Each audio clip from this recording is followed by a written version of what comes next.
Welcome to the Deep Dive. Today we're digging into something pretty current, the Genius Act. Right, this new legislation in the U.S. focused on stablecoins. Exactly. And we've got some interesting takes from Slate looking at the act itself, but also, the whole political context surrounding crypto right now. Yeah, there's a lot going on there. So the mission for you listening is to get a really clear handle on what this act is, the politics behind it, and, well, why it might actually matter. We'll try to cut through some of the noise. Sounds good. And, the first thing that jumps out from the sources about the Genius Act is how, reasonable it looks on the surface. Reasonable. How so? Well, its main goal is federal regulation for stablecoins. Those digital coins trying to keep a stable value, often pegged to the dollar. Okay, so let's get into the specifics then. What are the key parts of this act? What does it actually do? Okay, so Slate breaks it down into three main things. First, issuers. They have to hold liquid safe reserves. Liquid safe reserves, meaning Meaning, basically, for every digital coin they issue, they need easily accessible, safe assets backing it up. Think cash or maybe short-term government debt, something they can sell quickly. to make sure they can actually pay out if people want their dollars back. Precisely. That's the idea. Second big thing. If a crypto company fails, stablecoin holders get first priority for repayment. First priority, so ahead of other creditors. Yeah, exactly. Which is, potentially a big deal for consumer protection. In a normal bankruptcy, it's not always clear who gets paid first. This puts stablecoin holders right at the front. Okay, that sounds significant. And the third point? And third, it wraps in some anti-money laundering rules, trying to bring stablecoins under similar kinds of financial scrutiny as, regular bank transactions. Right, preventing illicit use. Yeah. Okay, so reserve requirements, priority repayment, anti-money laundering. As Slate notes, these seem like pretty inoffensive-seeming regulatory ideas, almost common sense. They do seem like common sense, but the context here is really key. Okay, so what's the bigger story then? The bigger story, according to the analysis, is the backdrop of this huge crypto industry lobbying effort. Slate calls it one of the biggest influence purchasing campaigns in American history in 2024. Wow. Okay, that's a strong statement. Influence purchasing. Yeah.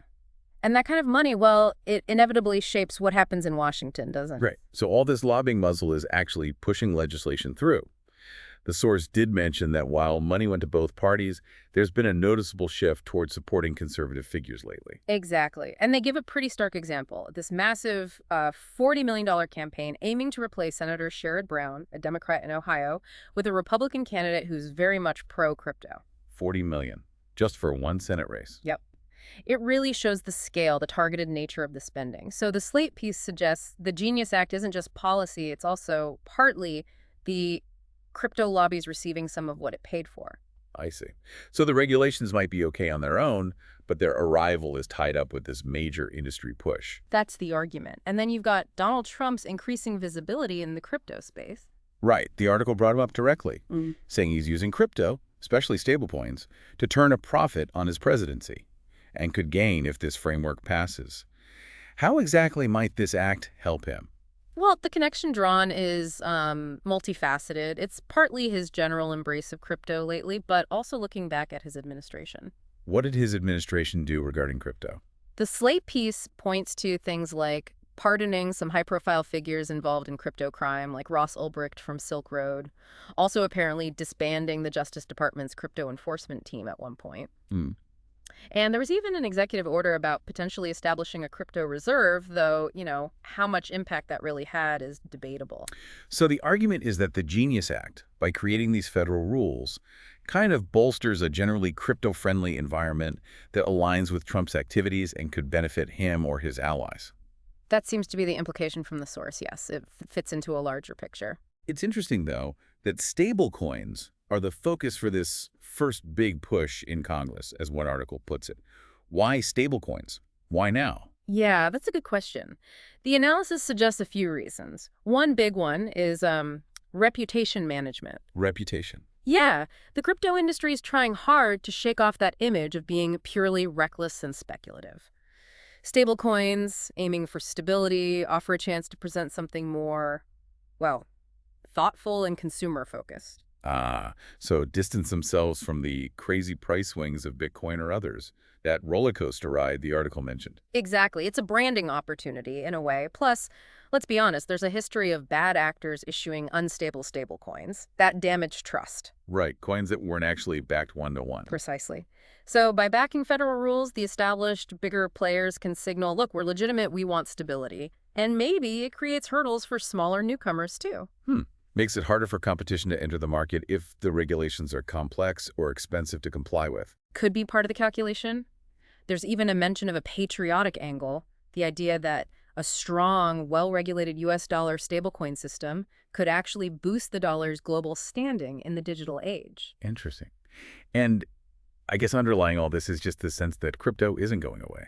Yeah, I think that's a key realization driving this. If it's here to stay, then responsible regulation starts to sound like a necessary next step for its maturation. Okay, so summing up those motivations, improve the industry image, deal with past problems, maybe create a competitive advantage, potentially help the U.S. dollar, and just acknowledge crypto's permanence. Pretty much covers the main points raised, yeah. Which leads us to these different ways of looking at the Genius Act. On one side, you could absolutely see it as a good thing. Necessary regulation, better consumer protection, bringing stability. That's definitely one perspective, focusing on the rules themselves and their potential benefits. But then there's the other view, which Slate really leans into. Right.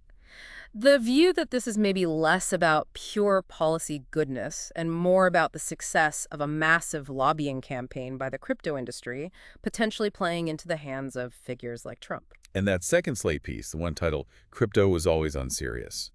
Then the president made a policy. That takes an even wider, more critical look, doesn't it? It does. It argues that crypto, once maybe seen as fringe or unserious, has now become intertwined with serious policy, not just because of lobbying, but because it's getting integrated into mainstream finance, like finding its way into index funds people hold. Wow, yeah. So even people not directly buying crypto might have exposure now. Exactly. And that piece specifically frames Trump's involvement more critically, suggesting something like a great American crypto scam. It's a much sharper tone. So we've got this tension. Sensible-seeming rules in the Genius Act, but passed in a context of intense industry lobbying and political maneuvering, potentially benefiting specific agendas. Precisely. And it really highlights how fast this space has moved from, tech curiosity to a major political and financial player. Okay, let's try to pull this together then. We have the Genius Act. Federal rules for stablecoins requires reserves, gives holders priority in failures, adds AML checks.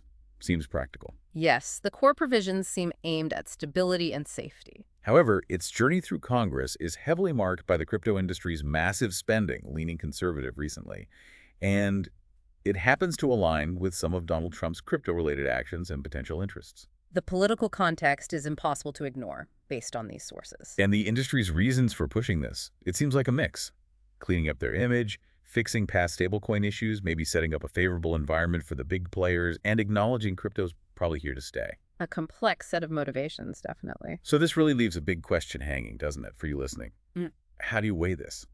Is the Genius Act fundamentally about responsible regulation finally coming to digital assets, making things safer for users? Or is it more a story about the sheer power of industry lobbying money and shaping laws, potentially benefiting powerful individuals and the industry itself, regardless of the wider consequences?